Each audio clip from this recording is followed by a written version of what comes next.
Ngayong araw muli niyo kaming samahan sa simpleng kaganapan sa aming buhay. Ito nga pala yung araw na pupunta nga ako ng Rawes kasi may kukunin nga ako. Sus, kaya wala naman masyadong ganap no ngayong araw pero samahan nyo pa rin ako at tapusin nga itong aking mini vlog. Tsugaan nyo na rin napakinggan yung mga tilaok ng manok.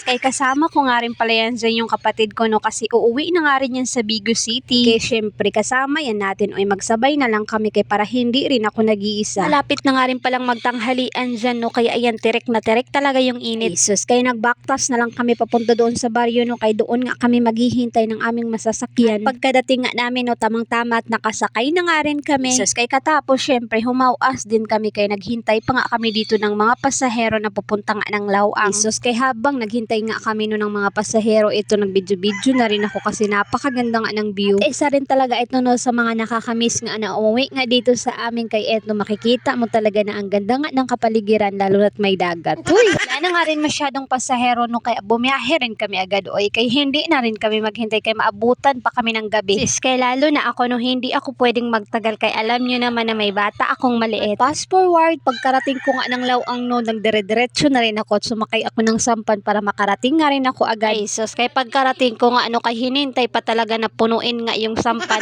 Sus, kay ang ginawa ko ng hinoktok na lang ako kay wala naman tayong magagawa. Ayan, ilang minuto nga rin no kay bumiyahe na nga rin kami agad.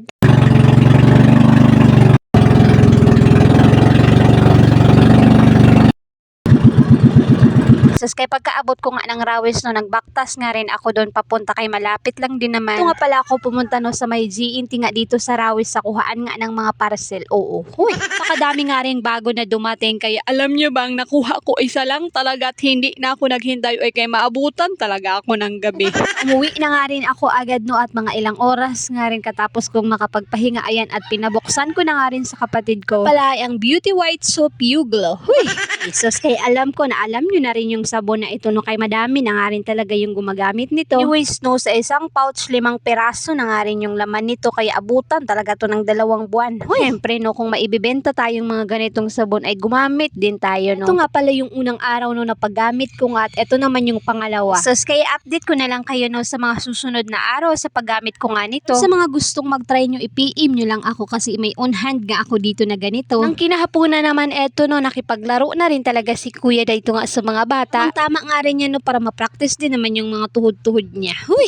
Para iwas screen time na rin talaga nung makipaglaro na lang din siya sa mga bata kay simula din talaga nang umuwi nga kami dito sa summer hindi ko na rin talaga siya pinag-cellphone. Sus, kay matatapos na lang talaga itong voice over ko no at napakaingay talaga kaya pagbasensyahan nyo na nga rin. Tingnan nga din pala no, ito nga palang ibebenta kong mga damit ng mga pambata at itong mga pantulog. Salamat nga sa Diyos no kay nagkaroon din talaga ako ng puhunan para nga makabenta ng mga ganito para kahit papaano may income naman tayo kahit nasa bahay lang. Gal ko na nga rin itong gusto no pero syempre dahan-dahan lang kay hindi pa naman malaki yung pampuhunan nga natin. Sus, kay sa mga walang panty dyan no, eto bumili na nga kayo dito sa akin. Huy, yun lang muna for today. Amping kanunay.